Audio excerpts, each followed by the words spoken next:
Hola amigos, ¿cómo están? Bienvenidos a una cápsula más de Cultura Morena. Ahora vamos a hablar del 5 de mayo y cuál es el significado del 5 de mayo para los mexicanos, tanto en México como en Estados Unidos. Bueno, no podemos entender la guerra, la batalla del 5 de mayo sin entender qué pasó en la guerra México-Estados Unidos, que fue 15 años antes. En esa guerra, la Iglesia Católica, los militares y los políticos hicieron un papel nefasto. Perdieron todas las batallas, perdieron la guerra y se perdió la mitad del territorio nacional. Ellos tenían fuero, ellos tenían privilegios, la iglesia era dueño de casi la mitad de los bienes de la nación y no quiso cooperar. Los militares usaban el compadrazgo y no eran buenos militares, no sabían nada de guerra y nos desunieron con sus políticas. Por eso nació una nueva generación de mexicanos más tarde, que se llamarían los liberales, entre ellos Benito Juárez, Melchor Ocampo, Lerdo de Tejada, Guillermo Prieto, grandes pensadores, hasta poetas, escritores, reporteros, periodistas y sobre todo políticos estrategas como Benito Juárez. Esta nueva generación crearía una nueva constitución, la Constitución de 1857, que trajo también las leyes de reforma. Esas leyes de reforma esencialmente le quitaron los privilegios y los fueros a la Iglesia Católica y a los militares y nos dieron las bases constitucionales de una nación. Por eso los conservadores reaccionaron, el partido clerical reaccionó como siempre y provocó una guerra, la guerra de reforma, la cual ganaron los liberales. Ya cuando se estaba instalando la nueva república, los conservadores mexicanos, como siempre, traidores, van a Europa a pedir ayuda, a que venga un príncipe europeo a mandarnos, a que Francia intervenga, porque un indígena, un indio, los está gobernando, le está quitando sus privilegios. Entonces, el que estaba gobernando en Europa era sobrino de aquel famoso Napoleón Bonaparte. Luis Napoleón III, dueño de Europa, ve que es una buena oportunidad para llegar a México y América y Francia volver a ser un poder hegemónico en el continente. ¿Por qué? Porque Estados Unidos tiene una guerra civil, el norte y el sur están agarrándose a balazos, una guerra muy sangrienta. Francia ve esa oportunidad. Si llegamos a México, tomamos todos sus recursos de México, como México es muy fácil de atacar, no nos van a poner resistencia a los indios de México, podemos fácilmente ayudar a los del sur con mercancía, con productos mexicanos, con la plata mexicana, con los recursos de México, ayudar a los sureños para que derroten a los del norte y Estados Unidos se divida en dos naciones y sea menos poderosa. Así Francia va a tener más poder en América. Ese era el plan de Napoleón III, de Francia en general. Es así como deciden mandar a 3.500 soldados franceses, como vieron que México era fácil de conquistar. Aparte, los traidores conservadores de México les habían dicho que todos los mexicanos estaban apoyando este proyecto, que querían que Francia llegara. No necesitaban tanta gente. Así es que el general Lorenzés, cuando llega a Veracruz, antes de poner un pie en tierra mexicana, le escribe a su emperador: por la superioridad de raza francesa y la inferioridad de los mexicanos, dalo por hecho que México está en sus manos.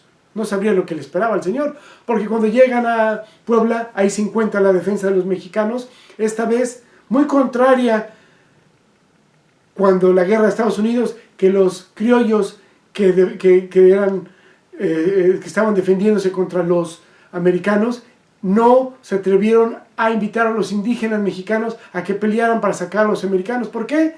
Por racismo y discriminación y por temor a que cuando se les dieran armas, los indios se les rebelaran y les pidieran más derechos, para seguirlos teniendo sumidos, así como se les ha tenido los indígenas en México. Por eso no pidieron ayuda los criollos de la época de la guerra con los americanos. Pero los liberales en 1862, con un gobierno diferente, incluyente, pide ayuda a los indígenas, como el batallón de los famosos Acapoastlas, a los mestizos y los criollos blancos, se unen a ese grupo que es lo que era México de antes y hacen un grupo compacto y demuestran que la unión hace la fuerza, que los mexicanos sí podemos dejar nuestras diferencias, sí podemos dejar nuestras broncas y unirnos en una sola causa, la defensa del país. ¿Qué pasó? Que los franceses fueron rechazados, fueron derrotados y se tuvieron que salir con la cola entre las patas rumbo hacia Veracruz, ahí pidieron ayuda. Napoleón, su emperador, ve que esto ya es una humillación para los franceses y lo toma personal, manda 35,000 soldados desde Francia hasta México a través del Atlántico. Imagínense todas esas municiones, todos esos cañones, caballos y gente en barcos. Fue un gran acontecimiento.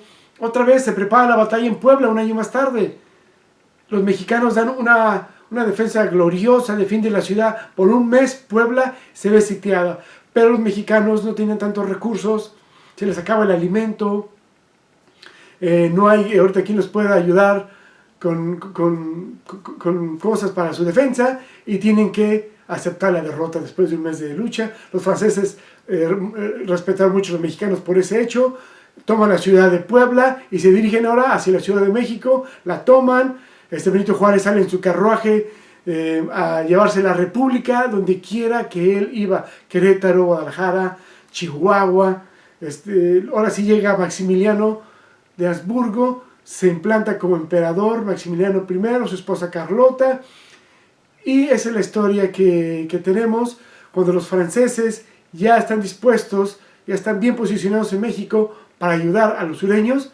Ya era demasiado tarde porque el norte había derrotado al sur y ya Estados Unidos otra vez estaba en paz y se estaba haciendo otra vez poderoso y ya no pudieron los franceses continuar con sus planes. Estados Unidos le pide a Francia que se salga de México. Los franceses no lo habían hecho así tan fácil, ¿verdad? Pero allá en Europa también tenían problemas con los prusianos. Los prusianos, cuando vieron ese desbalance de poder porque Francia estaba ocupada en México, se querían rebelar contra los franceses, lo cual harían en 1870. Así es que el emperador manda a traer a todo su ejército, a todos sus soldados, 35,000, hacia Francia para su defensa contra los prusianos, y los conservadores mexicanos y lo que quedaba del imperio de Maximiliano se quedan solos, y los liberales mexicanos solos se dedican a batalla tras batalla a expulsar a los franceses y a derrotar a los liberales, hasta que agarran a Maximiliano en el Cerro de la Campana y lo fusilan. Bien merecido se lo tenía, para que vea que cualquier persona extranjera que quiera otra vez llegar a México e implantarse, miren lo que les puede pasar. Es así como una pequeña batalla fue una gran victoria para México y hasta para Estados Unidos, que sin esa victoria le hubiera dado mucho trabajo derrotar al sur, porque con la ayuda de México y de Francia, el sur hubiera sido más poderoso y hasta le hubiera ganado al norte. Allá en Europa, esa distracción que tuvo Francia de mover tanta gente a América, cambió el balance de poderes, y al último Francia sería derrotada en 1870 por esta pequeña guerra. Nosotros los mexicanos, por esta guerra, agarramos un sentido de nacionalidad y conservamos nuestra integridad, nuestra soberanía y nuestra república. Algo de orgullo. Eso es lo que significa el 5 de mayo. La unión entre mexicanos, dejar nuestras diferencias atrás para pelear por una causa común, por México.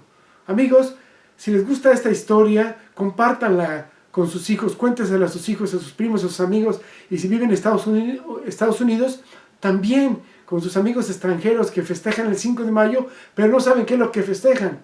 O a lo mejor probablemente ellos saben más que nosotros, pero ahora decía, con esta historia podemos compartir que la batalla del 5 de mayo fue una batalla de unión para los mexicanos y defensa del republicanismo en América en general, en todo el continente americano. Bueno amigos, si les gustó este pequeño video, dale like, suscríbete y nos vemos para la próxima.